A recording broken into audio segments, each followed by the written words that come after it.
الحمدللہ رب العالمین والصلاة والسلام علی نبی الکریم۔ ابی ہریرہ رضی اللہ عنہ سے روایت ہے، آپ صلی اللہ علیہ وسلم رمضان کے فضائل بیان فرما رہے تھے کہ جو شخص بھی اس میں ایمان اور نیت اجر و ثواب کے ساتھ رات میں نماز کے لیے کھڑا ہو، اس کے اگلے تمام گناہ معاف کر دیے جائیں گے۔ ابو ہریرہ رضی اللہ عنہ سے روایت ہے، رسول اللہ صلی اللہ علیہ وسلم نے فرمایا، جس نے رمضان کی راتوں میں نماز پڑھی ایمان اور ثواب کی نیت کے ساتھ، اس کے اگلے تمام گناہ معاف ہو جائیں گے۔ ابن شہاب نے بیان کیا کہ پھر نبی کریم صلی اللہ علیہ وسلم کی وفات ہو گئی اور لوگوں کا یہی حال رہا۔ الگ الگ اکیلے اور جماعتوں سے تراویح پڑھتے تھے۔ اس کے بعد ابو بکر رضی اللہ عنہ کے دور خلافت میں اور عمر رضی اللہ عنہ کے ابتدائی دور خلافت میں بھی ایسا ہی رہا۔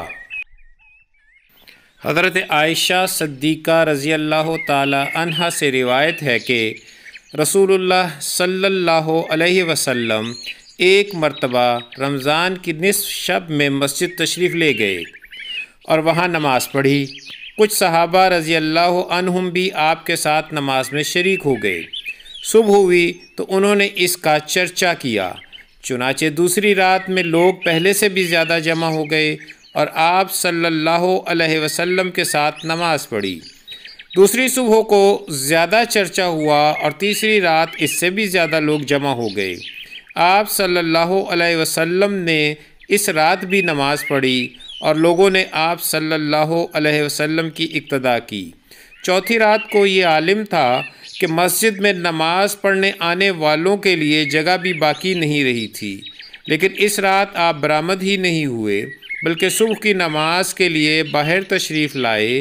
جب نماز پڑھ لی تو لوگوں کی طرف متوجہ ہو کر شہادت کے بعد فرمایا، اما بعد، تمہارے یہاں جمع ہونے کا مجھے علم تھا، لیکن مجھے خوف اس کا ہوا کہ کہیں یہ نماز تم پر فرض نہ کر دی جائے اور پھر تم اس کی ادائیگی سے عاجز ہو جاؤ۔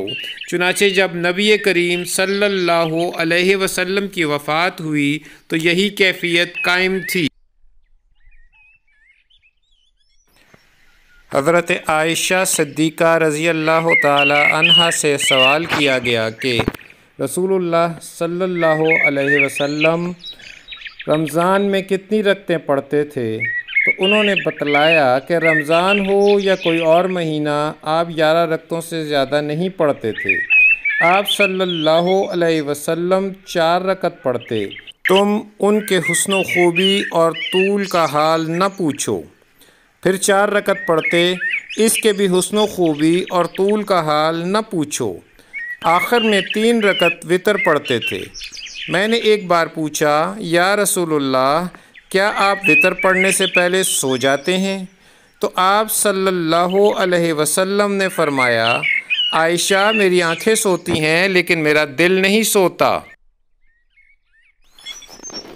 عبد الرحمن بن عبد القاری سے روایت ہے، میں عمر بن خطاب رضی اللہ عنہ کے ساتھ رمضان کی ایک رات کو مسجد گیا۔ سب لوگ متفرق اور منتشر تھے، کوئی اکیلا نماز پڑھ رہا تھا اور کچھ کسی کے پیچھے کھڑے ہوئے تھے۔ اس پر عمر رضی اللہ عنہ نے فرمایا، میرا خیال ہے کہ اگر میں تمام لوگوں کو ایک قاری کے پیچھے جمع کر دوں تو زیادہ اچھا ہوگا۔ چنانچہ آپ نے یہی ٹھان کر ابی ابن کعب رضی اللہ عنہ کو ان کا امام بنا دیا۔ پھر ایک رات جو میں ان کے ساتھ نکلا تو دیکھا لوگ اپنے امام کے پیچھے نماز پڑھ رہے ہیں۔ حضرت عمر رضی اللہ عنہ نے فرمایا، یہ نیا طریقہ بہتر اور مناسب ہے، اور رات کا وہ حصہ جس میں یہ لوگ سو جاتے ہیں، اس حصہ سے بہتر اور افضل ہے جس میں یہ نماز پڑھتے ہیں۔ آپ کی مراد رات کے آخری حصہ کی فضیلت سے تھی، کیونکہ لوگ یہ نماز رات کے شروع میں ہی پڑھ لیتے تھے۔